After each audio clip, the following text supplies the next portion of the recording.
ऐसा पॉसिबल है कि आप स्पेस में किसी एक पॉइंट से दूसरे पॉइंट में बहुत ही कम टाइम पर पहुंच जाओ?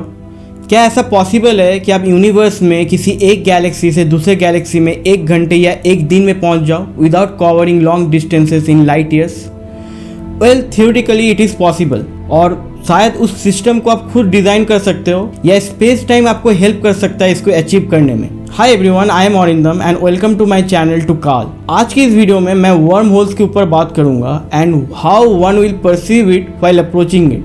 मतलब स्पेस में वर्म होल की तरफ मूव करोगे तो आपको वर्म होल कैसा दिखेगा। तो बेसिकली वर्म होल है क्या?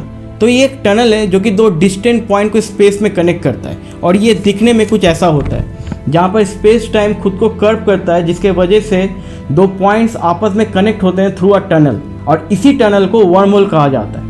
And through this tunnel you may travel to an another universe within let's say 1 hour और 1 डे।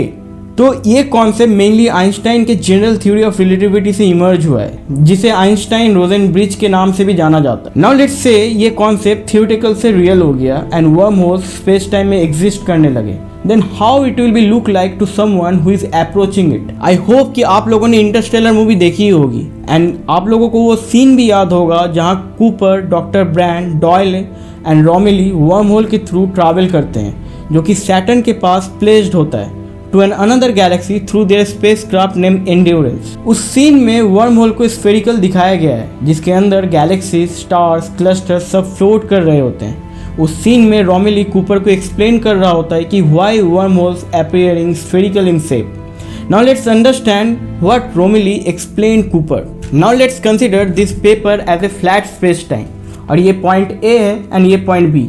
नाउ इस 2 पॉइंट के बीच का सबसे शॉर्टेस्ट डिस्टेंस एक स्ट्रेट लाइन है। Now as per Einstein general theory of relativity, जब space time खुद को कर्व कर लेता है तब 2 पॉइंट के बीच का सबसे शॉर्टेस्ट डिस्टेंस एक स्ट्रेट लाइन ना होके एक टनल होता है, जो कि ऐसा दिखता है। Now while you will approach the worm hole, आप उसको जब फ्रंट से देखोगे तो ये आपको एक सर्कल की तरह दिखेगा 2D में। Now this space exist in 3D।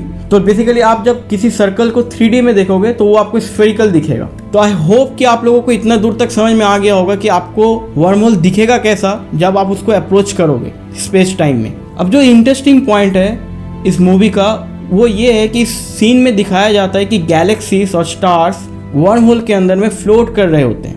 So how is that possible? Well, worm hole के अंदर फ्लोट करता हुआ गैलेक्सीज ग्रेविटेशनल लेंसिंग की वजह से दिखता है। इसको ऐसे समझते हैं कि लेट्स से ये 2 पॉइंट है स्पेस टाइम में, ठीक है, जो कि एक टनल के थ्रू या वर्म होल के थ्रू कनेक्टेड है। तो आप जब पॉइंट ए के थ्रू वर्म होल को अप्रोच करोगे और बी से आप बाहर निकलने वाले होंगे, तो आप बी के साइड में जितने भी स्टार्स, गैलेक्सीज, नेबुलास मौजूद होंगे, उनसे आ रही लाइट आप तक इस टनल के थ्रू होकर पहुंचेंगी।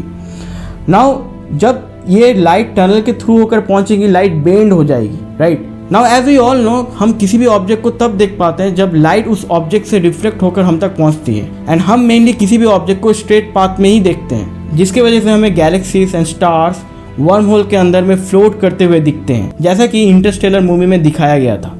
सो फ्रेंड्स, आई होप कि आप लोगों को ये कॉन्सेप्ट समझ में आ गया होगा एंड आप लोगों को एक नया पर्सपेक्टिव मिला होगा कि how one will get to see a wormhole while approaching it. ऐसे ही और deeper conceptual videos on the topic wormhole, black hole, time travel के लिए चैनल को सब्सक्राइब कर दीजिए। मिलते हैं अगले वीडियो में एक नए टॉपिक के साथ।